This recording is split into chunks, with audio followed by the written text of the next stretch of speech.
بسم اللہ الرحمن الرحیم۔ السلام علیکم تمام اسٹوڈنٹس، تمام وہ ساتھی جو کہ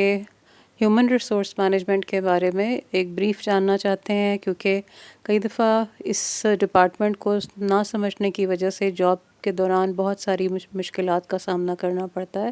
نہ صرف اس رول میں کہ آپ وہاں پر جاب کریں ایز این ایگزیکٹو یا ایز کوئی بھی پیرول ایجنٹ ہیں، کسی بھی لیول کی جاب کریں، لیکن آپ کو اصل میں ہیومن ریسورس ڈپارٹمنٹ کی بیسکس نہیں پتہ ہوتی اور آپ وہاں پر کافی ساری مشکلات کا سامنا کرتے ہیں۔ اسی طرح سے اگر آپ انٹرن ہیں، انٹرنشپ کے لیے وہاں پہ آپ نے جوائن کیا ہے، so even then you are will be finding things difficult as a student. اگر آپ پڑھنا چاہ رہے ہیں ہیومن ریسورس مینجمنٹ کو as basic introduction to it کسی بھی کلاس کے پوائنٹ آف ویو سے، تو بھی اگر آپ کو ہیومن ریسورس مینجمنٹ کے بارے میں ایگزیکٹلی سمجھ نہیں آئی تو آپ کے لیے بہت مشکلات پیدا ہو جائیں گی۔ ہیومن ریسورس ڈپارٹمنٹ کے مقاصد چھوٹے سے ہیں، اور وہ مقاصد چھوٹے جتنے ہیں اتنے ہی زیادہ ایک ایک شاخ اس کی کافی لمبی ہے۔ اوور آل کسی بھی آرگنائزیشن میں جب بات کی جاتی ہے تو ہیومن ریسورس کا ڈپارٹمنٹ اس پوری آرگنائزیشن کا دل ہے۔ جس طرح دل ایک انسان کے جسم میں دھڑکتا ہے اور اس سے اس کی زندگی باقی ہے، اسی طرح سے ایک آرگنائزیشن کو چلانے کے لیے جس ادارے کی ضرورت پڑتی ہے اور جس ادارے کے بغیر وہاں کا کوئی بھی باقی کام، یعنی کوئی بھی فنکشنز جو ہیں وہ پوری طرح سے کام میں نہیں آ سکتے، عمل میں نہیں آتے، اسی طرح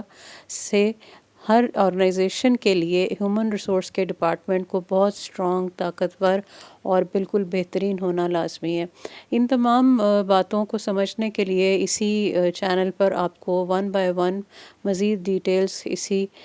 ٹاپک کے حوالے سے ہیومن ریسورس مینجمنٹ پہ ملتی رہیں گی، کیونکہ ہم پارٹس میں ڈیوائڈ کریں گے اس تمام انفارمیشن کو، اور آپ ان کو چھوٹے چھوٹے لیکچرز کی صورت میں آرام سے سن سکتے ہیں۔ پہلی بات جو آج آپ سے کرنی تھی وہ صرف یہ تھی کہ ہیومن ریسورس ڈپارٹمنٹ کی اہمیت کیا ہے، اور کیوں ہیومن ریسورس ڈپارٹمنٹ کو کسی بھی آرگنائزیشن کی شاہراہ کی طرح سے سمجھا جاتا ہے۔ یہاں پہ بیٹھنے والے وہ لوگ جو لوگوں کی زندگیوں کا ایک طرح سے فیصلہ کر رہے ہوتے ہیں، اور وہ فیصلہ ہر اعتبار سے ہے، as a professional, as an employee اور ایز اے اسٹاف اس کو کہہ لیں آپ، یا وہاں پہ کام کرنے والا ساتھی کارکن۔ ہیومن ریسورس ڈپارٹمنٹ میں جو شعبے ہوتے ہیں ان کو میں آپ کو مختصراً بتا دیتی ہوں، اور اگلے ویڈیو میں چل کے ان کی تفصیل آپ کو مل جائے گی۔ ہیومن ریسورس ڈپارٹمنٹ میں ایک امپلائی کی سلیکشن، ریکروٹمنٹ سے لے کر اس کی جاب میں سیلری، اس کی جاب کو اپوائنٹمنٹ، اس کی وہاں پر وہ کس شعبے میں کام کرے گا، کس طریقے سے کام کرے گا، کون کون سی ایسی چیزیں ہیں جو اس کو کرنی ہیں اور جو نہیں کرنی، جنہیں ڈوز اینڈ ڈونٹس کہا جاتا ہے،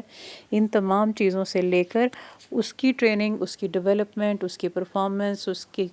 تمام ضروریات جس میں چھٹیاں شامل ہیں، تنخواہوں کا سلسلہ شامل ہے، انکریمنٹس ہے، اس کی پرفارمنس مینجمنٹ ہے، ان تمام شعبوں سے لے کر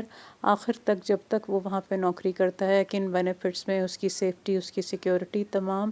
ذمہ داری جو ہے اس آرگنائزیشن کی ہوتی ہے، جو کہ ایک ڈپارٹمنٹ ہیومن ریسورس مینجمنٹ اس کو دیکھتی ہے اور اس کو ٹیکل کرتی ہے۔ اس کے ایشوز، پرابلمز، اگر کوئی معاملات جن میں کچھ گڑبڑ ہو گئی ہے، کہیں پر کچھ بھول چوک ہوئی ہے کسی سے، ان تمام معاملات کو سیفٹی سیکیورٹی کے حوالے سے بھی دیکھا جاتا ہے۔ تو یہ تمام شعبے ہیومن ریسورس مینجمنٹ سے تعلق رکھتے ہیں۔ تو اس لیکچر کو آج ہم، یا اس چھوٹی سی انٹروڈکشن ہیومن ریسورس مینجمنٹ کے ڈپارٹمنٹ کی، یہاں پر اختتام کرتے ہیں۔ انشاءاللہ تعالیٰ اس کے بعد کا نیکسٹ لیکچر آپ کو یہ بتائے گا کہ سلیکشن، ریکروٹمنٹ کیا ہے، اور کس طریقے سے یہ ڈپارٹمنٹ جو ہے یہ فنکشن کرتا ہے یا کام کرتا ہے کسی بھی ادارے میں۔ مجھے امید ہے کہ یہ لیکچر آپ کے لیے بہت سہل رہے گا سمجھنے کے لیے ہیومن ریسورس مینجمنٹ کو۔ اسی کا دوسرا ورژن کمپلیٹ انگلش میں بھی موجود ہے، جس طرح یہ اردو میں لیکچر ہے، آپ چاہیں تو اسی میں نیکسٹ لیکچر انگلش میں سن سکتے ہیں۔ اپنا بہت خیال رکھیے گا، خوش رہیں، دوسروں میں خوشیاں تقسیم کریں، اور ای ٹو لرن کرتے رہیں، یعنی کہ بہت ایزی سے سیکھیں اور آگے سکھائیں۔